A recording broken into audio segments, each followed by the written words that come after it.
Dear friends and colleagues, today my talk is about holistic approach and management for complicated epiphora with intense pulse-like treatment and endoscopic lacrimal surgery.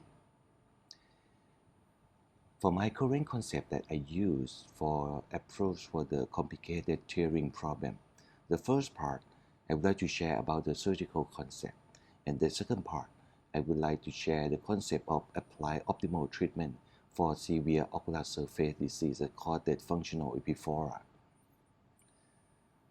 On the right hand side, we show my ideal lacrimal ostium. For the classification of the failed DCR, first, the finding after endoscopic DCR. For the mechanism of the fail after endoscopic DCR, mostly the mechanism from the inadequate bony ostium removal and poor flap approximation. On the video show the surgeon how to remove the bone only from the lower two-thirds, but did not for the upper one-third, and sometimes remove too much of the nasal mucosa. After put the silicone stent, for a while after the healing process, scar tissue encroaching from the upper part and the lower part like a stalactite and stalagmite phenomenon.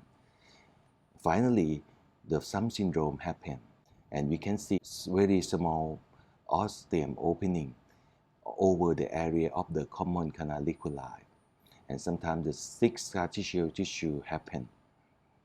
For the revision of the sum syndrome, we apply the vertical cut, and then we can see the very good internal lacrimal mucosa lining, and then with the simple posterior flap suturing with 6O YQ simple suture can correct this condition easily. The finding of the failure from the external DCR. For the video show the surgeon try to remove the frontal process only the lower two-thirds. By the endoscopic view show the bony ostium is too small, and the surgeon try to enlarge. By the external approach, the limitation is we could not remove the bone underneath the medial canthal ligament, and sometimes if the surgeon remove the bone not adequately, it leading to the failed external DCR. When we remove the silicone stent, the total blockage happens. By the endoscopic approach, allow the surgeon performing removal of the bone over the upper one-third easily and adequately, especially the bone underneath the medial canthal ligament. On the video show the simple technique that we use the simple chisel and the mallet performing remove the bone adequately and conservatively.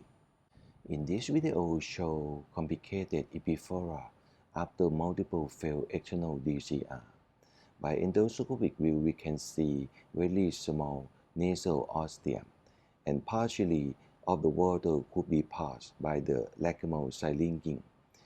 Intraoperatively, we can check the adequacy of the bone by 45-degree test that show inadequate bony removal. After removal of the scar tissue and the bone, especially on the upper one-third, could be removed. After vertical incision, we can see the anterior and the posterior flap. In this technique, we try to rotate anterior flap anteriorly and try to approximate the anterior flap with the nasal mucosa anteriorly with the simple flap suturing with the two simple 6OYQ flap suturing. In this technique, we can perform flap approximation with the primary intention healing. And after that, inject the steroid and perform the silicone stent with the gel form. For the thick scar tissue at the common canaliculi, in this case, it's very challenging for performing the revision surgery. After removal, the really thick scar tissue at area of the body of the lacrimal sac, we can see that The previous surgeon did not remove the upper one-third of the bony part properly. So we have to remove the upper one-third of the frontal process of the maxillary bone. With the simple technique of the chisel and the mallet, we could remove the bone properly.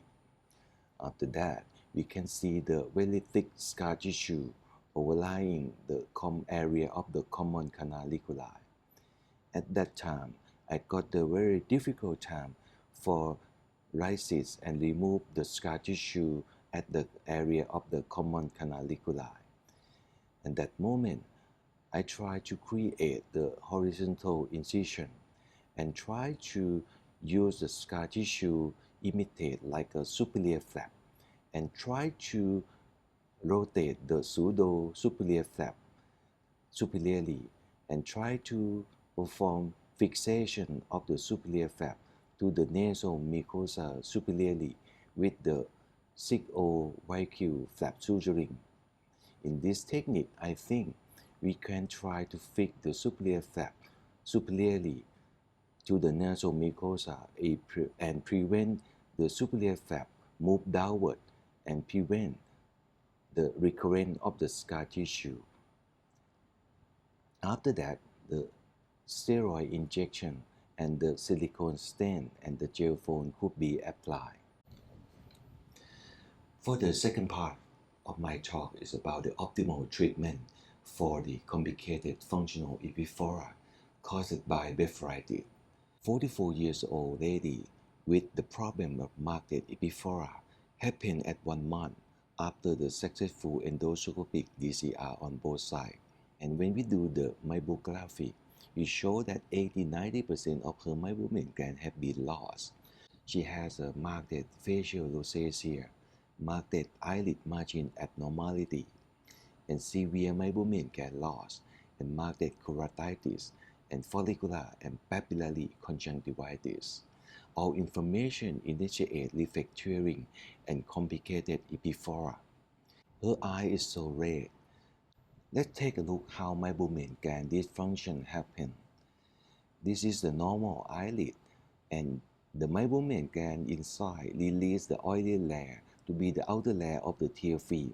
Once they have the abnormal blood vessel encroaching and inflammatory substance release and the meibomian gland shrinkage, so they have the blockage of the outer layer of the tear film.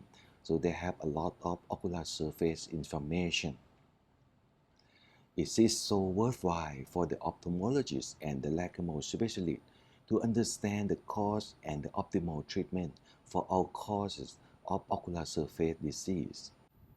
If we search in the PubMed and search the wording in 10 power light, after 2015 and 16, they have many studies coming out. Regarding to the guideline recommended by the DUCE 2 guideline in 2017, they have 4 steps. Let's focus to the step 2, the concept of the treatment for the demodex with the tea tree oil, and in office meibomian gland expansion. In 10 power light treatment, the IPL initiate from the xenon fat light, initiate the broad spectrum of the light by above the 590 nanometer. The first mechanism, thrombosis of the abnormal blood vessel. Second, soften the obstruct meibum. Third, reduce the demodex and the bacteria. Fourth, decrease the level of the pro-inflammatory mediator and inhibit the progression of the inflammation. 5. Restore the meibomian gland morphology and functionality. This is a study that showed that the meibomian gland acini had been better. The meibomian gland orifice is smaller and reducing the meibomian gland fibrosis, and the last follicle improved and the number of the meibomian have been reduced. This is showed my patient that got the before the IPL treatment. They show marked redness of the eyelid margin gland and a lot of the demodex and the bacteria on the eyelashes. After 2 times, we can see the marked improvement by reducing the redness. After 9 times of the IPL, more improvement. After 15 times, they have marked reducing of the size of the abnormal blood vessel. On the left-hand side, before the IPL, the meibomian gland content is quite so turbid, and sometimes it like toothpaste-like content, and it's quite so difficult to express the content from the gland. And on the right-hand side, after 6 times of the IPL, we can see that the content of the gland is more clear and more easier to get expressed. In this lady, she got the chronic off and on red eye and tearing and subconjunctival hemorrhage for the past 20 years. After the IPL for 16 times, we observed the microscope videography. It showed a marked improvement of the staining on the cornea and the marked improvement of the degree of the conjunctival callosis. From Dr. Toyo's study, penetration of the light energy on the eyelid come down only 1 millimeter, and with the good projection of the goggle or metal contact lens, the side effect seem very low. One study from China showed the adverse event only 3.2% in 2,200 cases, and the side effects include epidemic keratoconjunctivitis, recurrence of the herpes simplex keratitis, and new onset of the floater, and recurrence of the dermatocytitis, and recurrence of the uveitis. Anterior blepharitis caused by demodex and bacteria is one of the most common under diagnosis and the treatment. 5 to 10 years ago, the treatment started with the eyelid hygiene treatment with the tea tree oil, even though the machine called BFX. We found that the demodex is so stubborn. In the video on the right lower, show that immediately after the eyelid hygiene, we still could see the body of the demodex lying underneath the skin in the hair follicle. Even though we tried the anti-parasite and the eyelid hygiene treatment with the tea tree oil, the study showed that the eradication remission rate of the demodex is only 71.6%. Many studies confirm that the IPL helps to eradicate the demodex and the bacteria faster. On the picture show only 2 times after the IPL, the demodex could be eradicated completely. And one of the studies by Dr. Chang showed that the IPL increased the temperature about 54 Celsius or 58 Celsius, can completely eliminate the mite effectively. One of the interesting case reports showed that the real-time video microscopy, it showed that IPL application with setting identical to those used for the treatment of the dry eye disease due to meibomian gland could cause a complete destruction of the organism. For the treatment protocol of the IPL that I have used currently in my practice, the first setting recommended by Dr. Toyos started from ear to ear, including the nose. For the second setting, performed for the upper and lower eyelid, include 2 classes and 3 to 4 shots per each eyelid, and then eyelid expression could be done accordingly.